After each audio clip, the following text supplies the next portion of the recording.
In a problem related to the optimization of industrial production and remanufacturing, we chose to work on a human-machine collaboration project, also known as HMI, with the UR5 cobot. To do this, we've chosen a condensate pump, which is our solution to assemble and disassemble. There were two challenges in particular to overcome in order to make this project successful.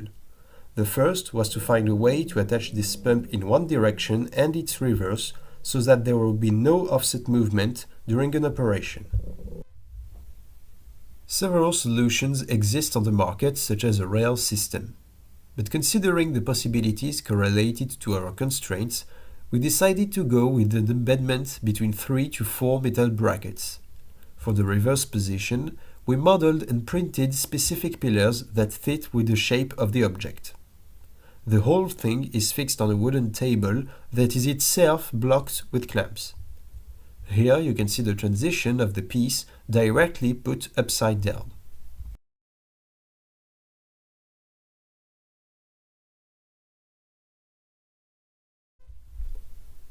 The second challenge is to work with the right tool for the cobot.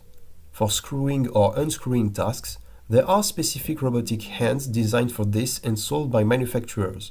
But given their high costs, we tried to prototype our own hand by simulating a 3D model that will directly contain the rod of the screwdriver with an interchangeable head.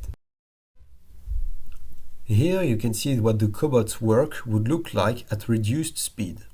Of course, the speed can be increased to improve the production rate, but it will always be necessary to stay within a certain limit to guarantee the safety of the operator who is in the cobot workspace. The disposal would ideally look like this, with the operator placed right in front of the cobot to assist with tasks requiring a human hand, such as removing the unscrewed screws or changing the pump's position.